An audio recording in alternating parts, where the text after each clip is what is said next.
So I made a short on this, and it was the four inherent issues for men that I see. And first is porn, second is testosterone, third is attack on masculinity, and four is pleasure. Now, I'm not good at editing, and I really don't want to take the time to edit. I'm going to be honest. I'm just saying my ideas out here and things that I contemplate and think about. In return, I really hope that you may gauge my opinions and either contradict them or really agree with what I'm saying. And if you do, then I really hope that you share this and help my ideas, which I don't think are really just differential from other influential men, but it's nothing that this is like changing the world here, but I'm really trying to help the world out. First is porn. Let's start out with that. Porn is twice as addictive as cocaine, and there's no, it's just something that is just going to lead you down a path of no benefit at all. I mean, all it is just, most of the times it's fake. And secondly, like, you know, I don't know anyone that just watches porn just to watch it. I mean, if you are, then that's an addiction already right there. And you know, everyone talks about like pornography addiction, but no one really talks about it. I mean, it is such an issue that thankfully my brothers and I have really talked about it, and thank God I've escaped from it, God willing. But it's just, imagine, you know, as humans, what we experience, we consume, right? What we consume, what we become. And my mother always used to say that to me, and I thought it was ridiculous. In some sense, it is really true, because it's what you desire to invest your time into. So if I invested my time into just porn, it's like all I'm going to be doing is, one, seeking that, and then two, just seeking pleasure. And it's like, you know, if we really just look at life as all we can get is out of it is pleasure, and if you're in this given scenario and you're like, dude, I'm just trying to like live the best life I can, perfect, that's awesome. But if it's just in the wrong things, you're gonna be wind up and realizing this when you're maybe even 27, 30, whatever it may be, have a midlife crisis, and you're like, wow, whatever I am achieving, there's no end goal.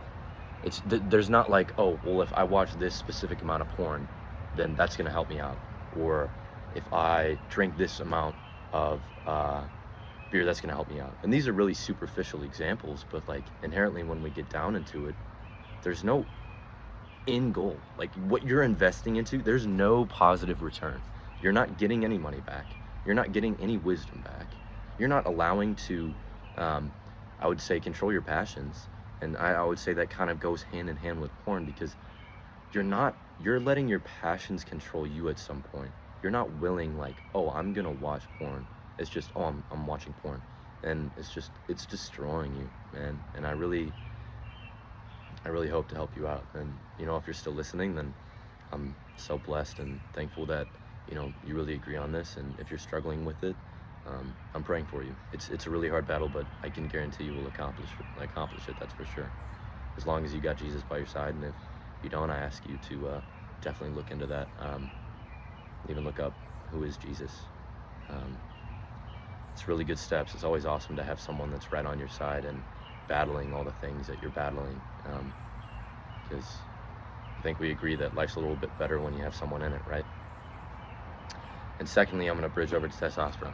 Men's testosterone is halved since the 1970s. I said this in one of my shorts, but it's really an inherent issue. I mean, it's so vital, because it's like, as we need women as women need men, right?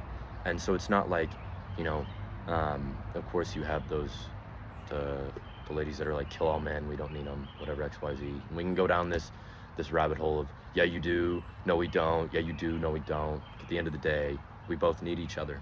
And that's just a very valid and truthful point.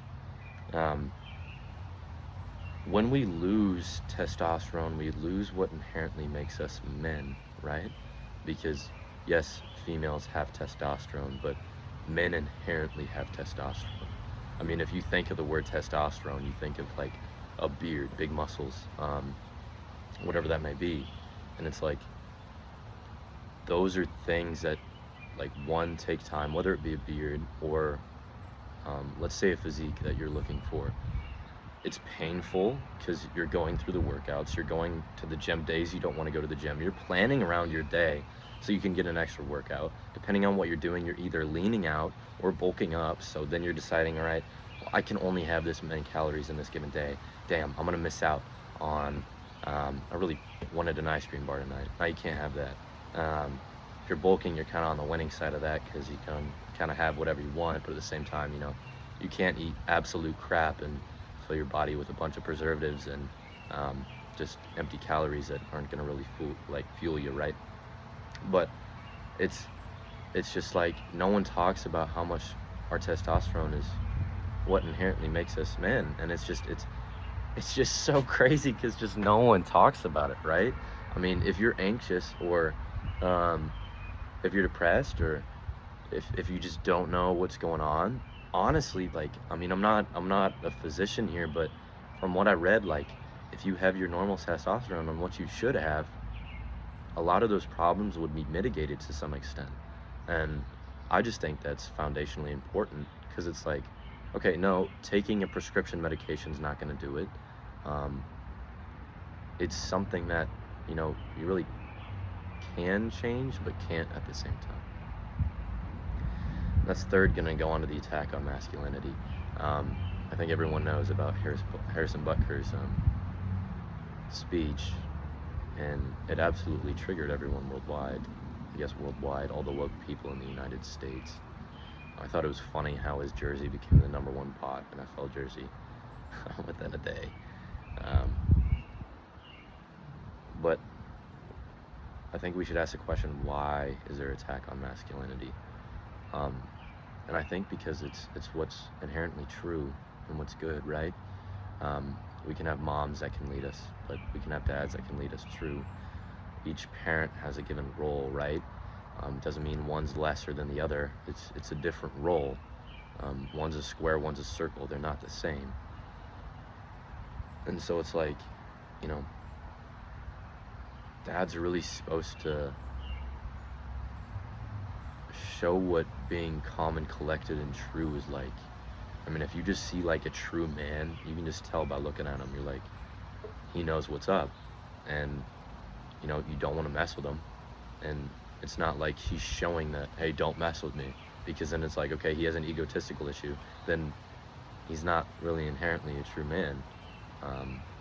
And if you lead with your ego, obviously it's another point, but if you lead with your ego, it's not going to get you anywhere.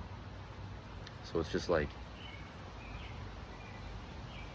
it's good to be masculine. It's not a bad thing. And I'm only 19, but I feel I've experienced a lot of past life throughout my lifetime. And it's like, the world is going to punish you for being masculine, right? It's going to try to. It's like, hey, look at this. There's this over here. There's this over here. There's this over here. There's this over here. Oh, you're actually being too mean. You just look like you're mean, or anything like that. And it's just going to push you for being masculine, which is just false. Push through that, and you're going to see how many blessings that are in store for you when you truly become a true man. I'm still on that path. I'm not a true man yet. God willing, I hope that, and I pray that I'm right on the right path, and I ask God that He's putting me on the right path for that. And the last is pleasure. I hope I'm not the one that has to tell you this, but if it is, then, living for pleasure inherently at the same time, yeah, it's so awesome, cool. You get as much drugs as you want, you get as much sex as you want, eat as much food as you want, do whatever you want, but you can only have so much food, you can only have so much sex, you can only have so much drugs until it hurts you, right? And that really hits home. I mean, think about it this way, like, there's so many men out there, and if this is you, then I pray that you may turn from your ways, but it's just, you're ruining yourself. Like, I pray that you might be a dad one day. I hope that that's something that you're in store for, or if there's a priest on here, then you're still going to be a father in some sense. So it's like, you're going to be a dad someday. Do you want your son or daughter to look up to you and be like, wow, like my dad is really so awesome. He has everything in store for him, and look at our family. He's blessed us so well, and he knows what he's talking about. He doesn't act blindly. He thinks. He's so true in himself and his words, and that's something that I seek. I want my sons and daughters to look up at me and see, wow, that's we have an amazing dad, and he's going to protect us anytime he can. I mean, really internalize and look at that. Are you going to be a good dad with what you were experiencing? Are you going to be a good mother with what you're experiencing? I can't speak for women as much as I can speak for men because I'm a man, but whatever you're seeking pleasure-wise, like as a woman, I mean, when you're a mom, do you want your other daughter's friends to talk bad on her and judge her for her body or who she is or any of that given issue? I mean, I think it's so crazy. I heard this once where why men love compliments, like, or actually take compliments to heart, right, is because we don't really receive them. So it's like if another dude's like, dude, your physique is honestly quite amazing, brother, that'll change his entire day. But you can tell if like a female, and if she's not a true woman, and you tell her, wow, you are so beautiful, she's like, oh, thanks. And then that's it. And it's like, because women receive empty compliments from their friends. And I just think that's so disgusting.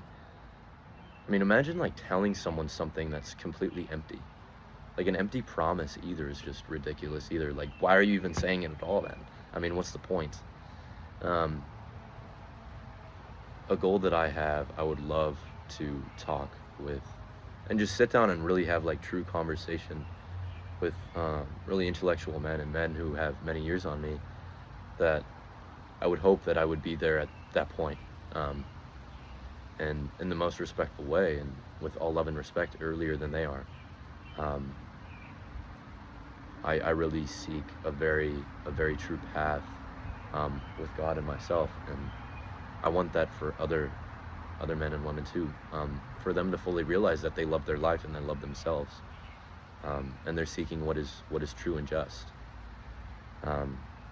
So my end goal would be to be on a podcast talking with them, or even run my own company and talking about what inherently is beautiful about being a man and guiding young boys and young men, and have a wife that would guide young girls and young women for what makes them inherently women and what makes them true women.